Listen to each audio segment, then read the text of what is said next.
So just before I start my segment, which I wanted to talk about, really the influence that celebrities can have over our democracies, over our societies, over politics in general. I do need to mention that Father Calvin Robinson has started to work for us at Lotus. It's Common Sense Crusade, which is on the topic Thursdays. of celebrities. So the good father is now in our stable. We're glad to have him. And it's on later today, actually. So about 3:00 today. And if you do use the code Crusade to sign up, you'll get 50% off a gold tier membership. And of course, I think Calvin's great. So tune in for that. It's well worth it, I think. All right. So I wanted to talk about just a bit about, and I think a lot of our audience already know this. Don't take your political cues from celebrities. Or the wider point I wanted to make is don't really take them from anyone. The sort of thing I wanted to say is people should make up their own minds. Again, I don't want to condescend to any of our audience because I'm sure nearly all of them or most of them already do that. But a lot of people in the world don't do that. They take their cues from all sorts of places. I think one of the most obvious times that happens is a household.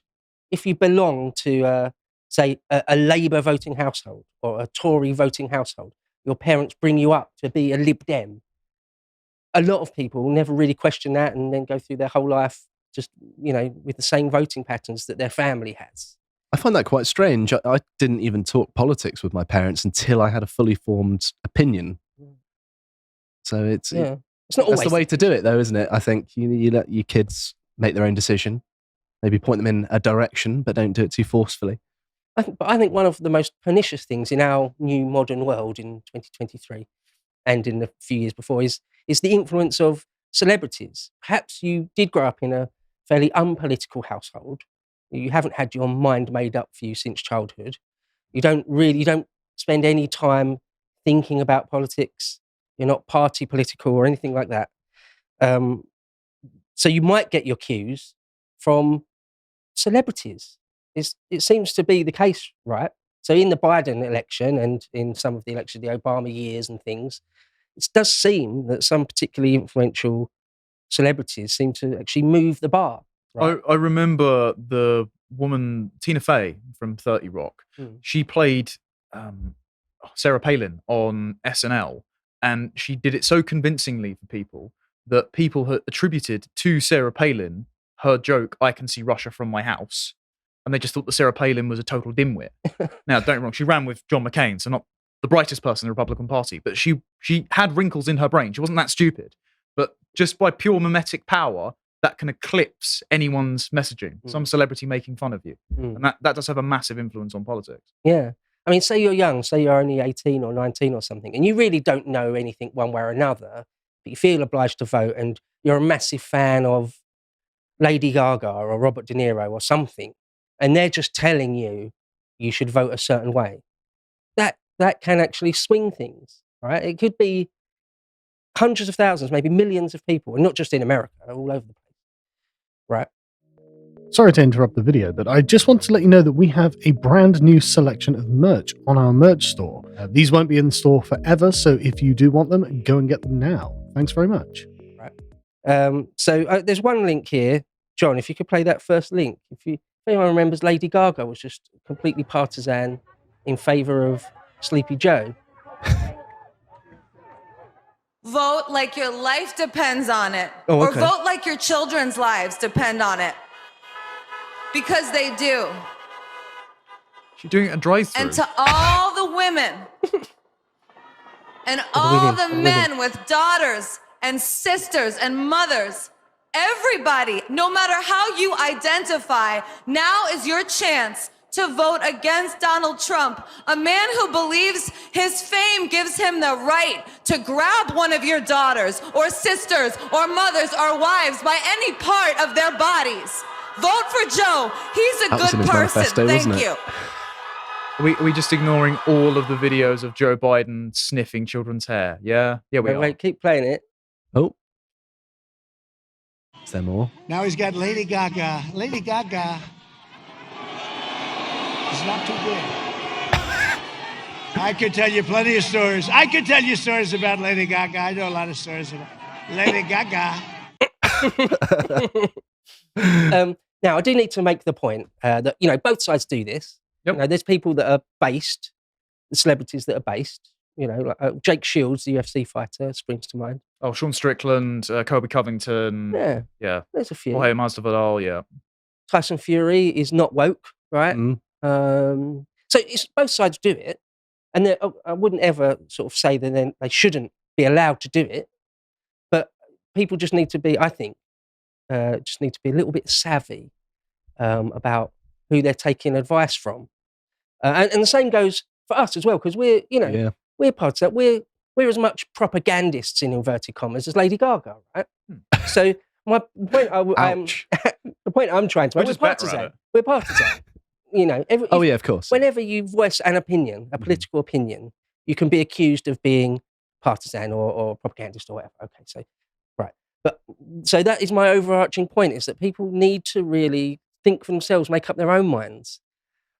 People these days don't really seem to. I don't know many people that make an effort to sort of actually look at and read the manifestos of the parties that they could vote for, right? It's all sort of vibe, You're isn't a very political person, the circles you move in. Not many people really actually read manifestos, actually try and drill down into the policies of the parties that they could potentially vote for. My contentious take is actually that a better political system would mean that not everyone has to be politicized all the time. So at the moment, there are lots of non-voting dinos, and they're not particularly bright, but they're wholesome enough people. They go to their call center job and they have a couple of kids and they live in a Barrett new build. Should they necessarily be forced to be political if they're not by nature political? But all of their media is filled with political talking points. Late night comedy has become not funny and has just become another mouthpiece of regime propaganda. Well, building upon that, actually, part of the reason I agree with you, I actually try and discourage people to vote, not because I don't think it works, but more so that you've got to be of conviction. I'm not making the argument that you're shaking your head at. I know what. Okay. I'm basically trying to say that the people who are sort of undecided when it comes to an election, they don't know anything about politics and they're sort of easily swayed either way. They're not desirous people to have voting. And I'm not saying they should be disenfranchised or anything. I'm just saying that these people are most prone to being swayed by celebrities and that sort of thing. And when people say, go out and vote, it's very important that you vote. What is actually implicit in that is they're saying, well, we know that the people who are still undecided on the cusp of an election probably haven't been following it very closely, don't follow politics very closely, and therefore are more prone to being manipulated. Therefore, go out and vote for us because our propaganda is more effective at the minute. Can we also just address the demographic question in the room? It's not men usually being swayed by this stuff. It's usually suburban housewives who might be swayed voting against Donald Trump because they listen to one Lady Gaga song and she says he's an existential threat. And particularly young women. This is why some on the right have gotten into a frenzy about the whole Taylor Swift thing, because they think that she's going to mobilize all the affluent white female liberal awfuls from various cities and flip America into a permanent Democrat Party state. It's not usually men that are persuaded by celebrities to vote for a particular political candidate. Yeah, I mean, I don't know about that in great detail. You may well be right. I'm sure you're right. But yeah, I mean, yeah, different demographics are more susceptible to different things. That's certainly true. I just think two points really. One is think for yourself, do your own research, I suppose, is one way of saying it. And also like do vote if you can. I mean, I really I know it's not exactly what you were saying, but I suppose in the broadest sense, if you choose not to vote, if you choose to just absent yourself from the whole process, I just don't agree with the argument that that's sort of the right way to go. Because if you want to change things, if you want to change your government or your governance or the way politics is done in your country, it's either by force, by some sort of militia or something, or at the ballot box. And, the former of those two things aren't desirable. I don't just buy the argument that, like, democracy doesn't work, and, like, lol, vote harder, that whole thing. I do. Yeah, no, I mean, I think it's like it's defeatism to me. I don't know. It just seems. I believe I don't know why in voting, but I think it's just about being informed. I think people who are following like a political podcast like this, you've got that interest in politics, and therefore I would encourage someone to go out and do it. But if someone's voting purely because they're told that it's like a public duty, but they don't really care, it's kind of like flicking on the national football team when they're playing, when the World Cup's on, just to kind of say you supported them when you're not really that interested. It's that same sort of thing. May I steelman the abstention position? If you are so informed as to understand the character and the policies of your exact local candidates, not just the party at the national level, and you find all options wanting, is it fair to say, well, there's actually no point? Because before Richard Tice committed to the inquiry this week about safe and effective things, I was thinking, okay, I'll just leave it out. But because I don't see any viable options at the moment nationally. I see individual candidates that I particularly like, but the viability of any major party at this point is I think moot, at least in this election. Yeah, I know it's a weak thing to say, but you can spoil your ballot. I know it's not really worth a great deal, but it's done it before. Yeah, I've done it before. Yeah. Well, the 2 points I wanted to make is one, sort of think for yourself, make up your own mind who you think is likely to sort of act in your best interests, and also vote for what you really want.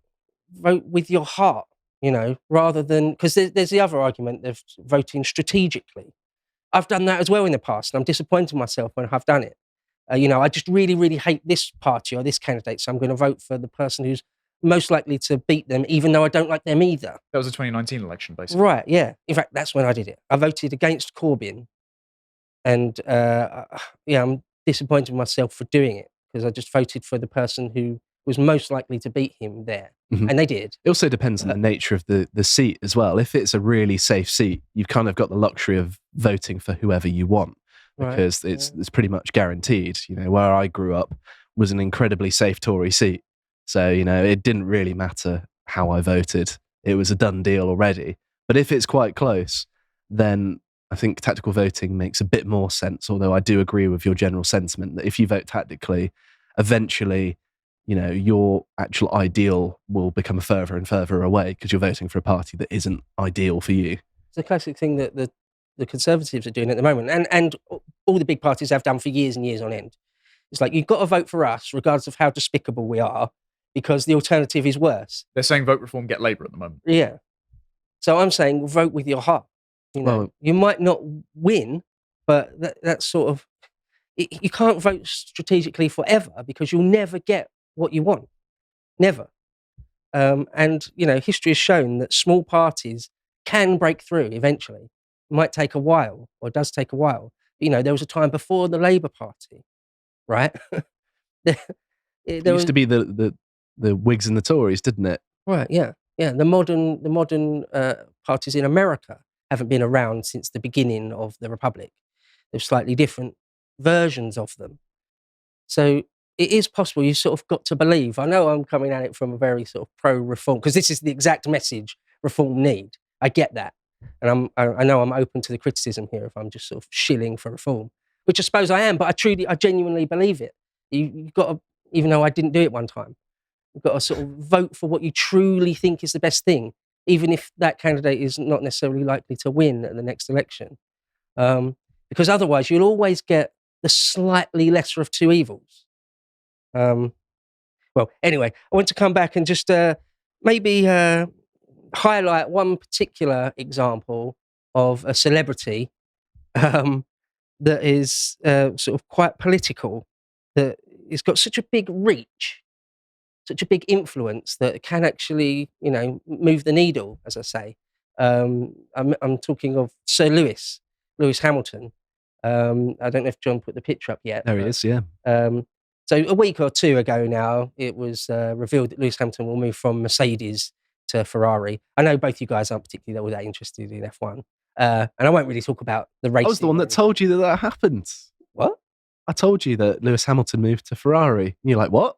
It must have been on the day it was released. Was, yeah. It must have been within minutes of it happening. It was, yeah. Oh, okay, all right, okay. So firstly, just very quickly to say, I'm not going to criticise Sir Lewis on his driving. He is among the best. I mean, on paper, he is the GOAT. No one's won more races or got more pole positions than he has. I think most people that actually know about it would only probably put him in the top half dozen or so of all time. nevertheless, the point is, he's an extraordinary talent. Very good in the wet, and so none of this criticism about his driving. He's a superb driver, 7 times world champion. Should really be 8. He was robbed in Abu Dhabi in 2021. Anyway, but as when it comes to politics, the man is out of his mind. He really is an agent of the regime or something, fully captured. Also, he's got a sideline in sort of the fashion world. So you can see there he's got... He could have fooled me. No sense of taste. He once got in trouble for saying to his niece or nephew, I can't remember which one's the male one, that boys shouldn't wear dresses. And after that, he retracted it and went full throttle woke for years. Yeah, I was going to get onto that, absolutely. So, okay, I'll just talk about that now. A few years ago now, it was at Christmas, and his nephew had been given a princess outfit.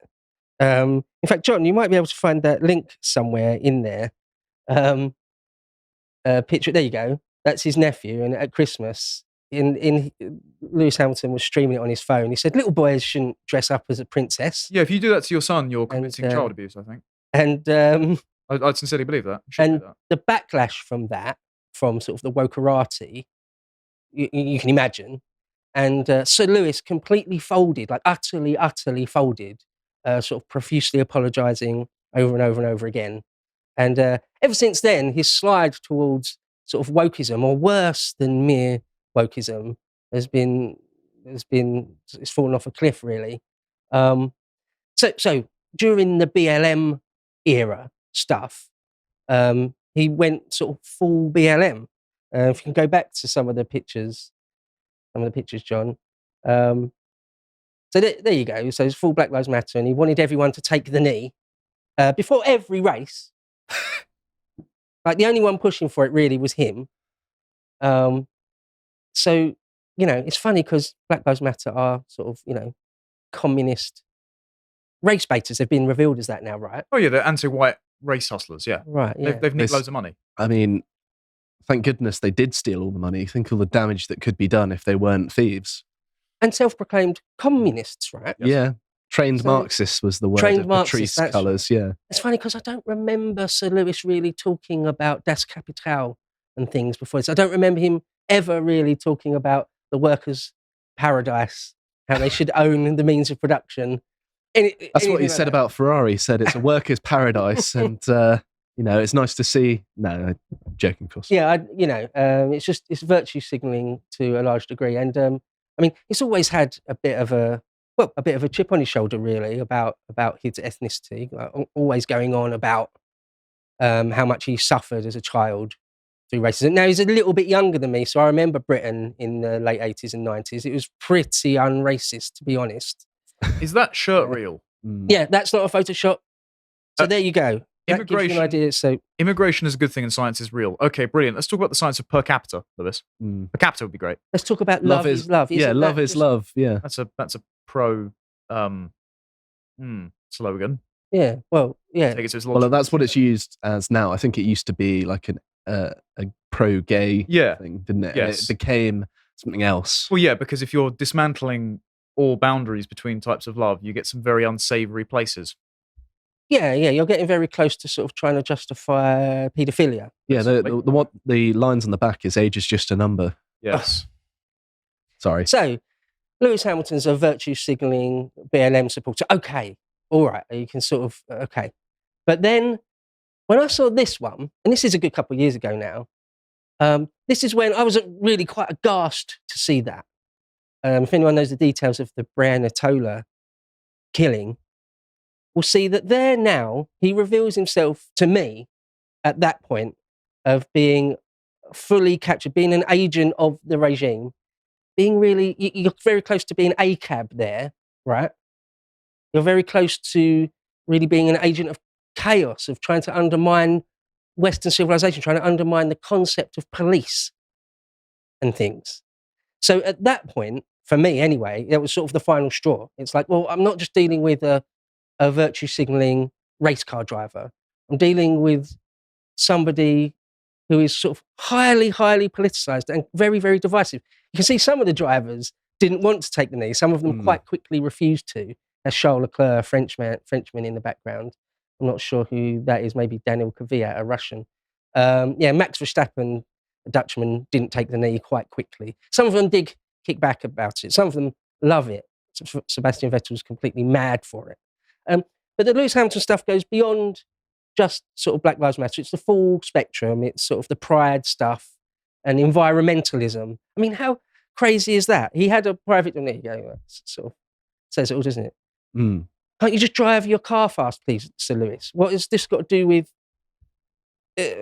right, so anyway, and the broader point I was making is that Lewis Hamilton is very, very influential. I mean, I know you guys aren't necessarily into F1, but, you know, it is worldwide. Millions and millions of people. Like on Twitter, he's got, I think, 8 million odd.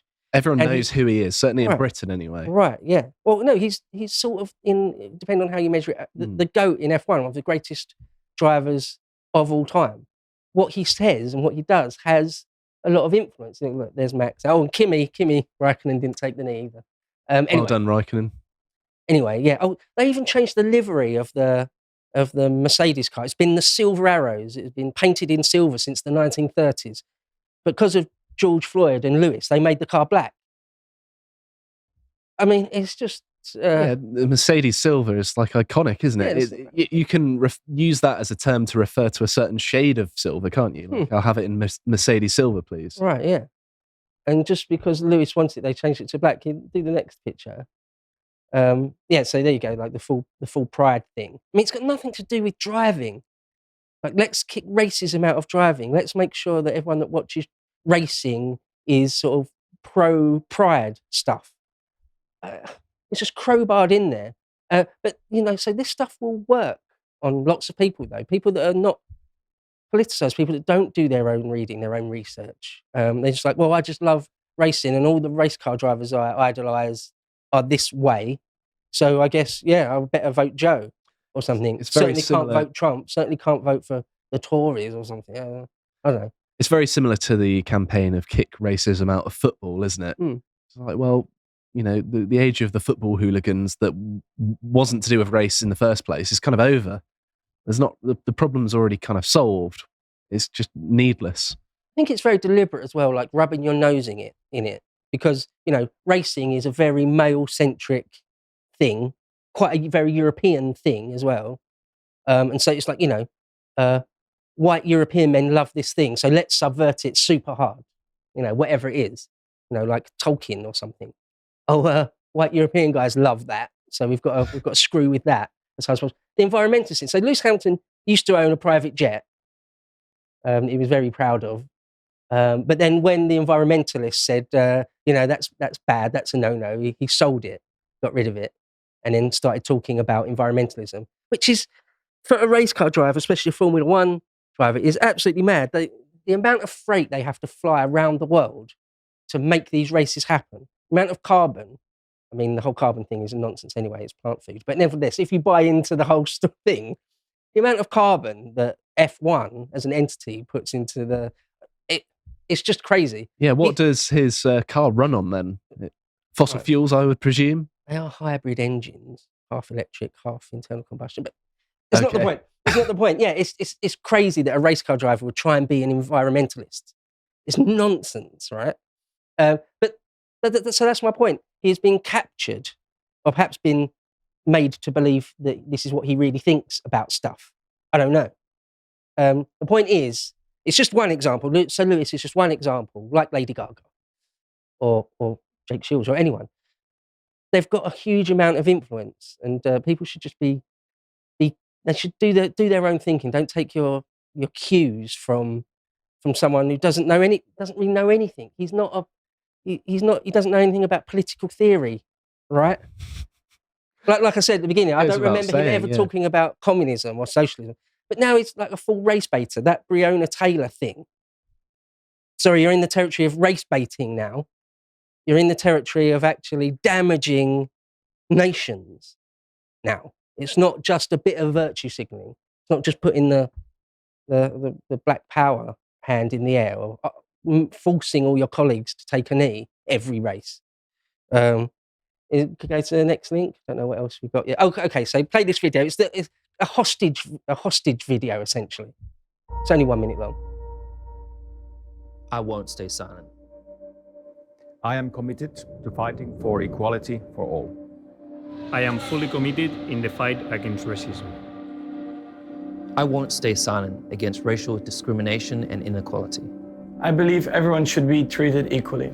I stand in solidarity in the fight against racism. Estoy dedicado en la lucha contra el racismo. I believe that everyone has to play a part in the fight for equality. I'm part of the movement to fight for a better future for us all. Let's all do our part. Let's all do our part. Let's all do our part. Let's all do our part. To put an end to racism. Equality for everyone. So let's all stand up to make everyone see the beauty of it. I stand against racism. I am part of the movement to fight for a better future for all. Let's all do our part to put an end to racism. I think I saw a muzzle poke in the edge there. Yeah. Those all seem such genuine, heartfelt words, didn't they? Yeah, it's like a hostage. Guys, just drive your cars around the track as fast as you can. I'm not interested in your politics. Anyway, so that's basically the point I want to make. Lewis Hamilton's just one example, one that's particularly sort of annoying to me, particularly egregious. I think people should just be aware that it's quite easy to manipulate people that aren't politicized, right? It's easy to, like, as you say, people who haven't really got any thoughts one way or the other. And you just go with people that you respect for something completely different, like for singing songs, or for driving a car around fast, or for being a UFC fighter or something. People need to think for themselves and vote with their heart, I think. So that's just the point I wanted to make. If you appreciated that episode from the podcast of the Lotus Eaters, you can go to lotuseaters.com to get access to all the premium content that's on the site, such as the Contemplation series, this episode on why the political compass test questions are terrible. If you'd like to find out what else is being put out, you can follow on Twitter at lotuseaters_com on Twitter. Thank you and goodbye.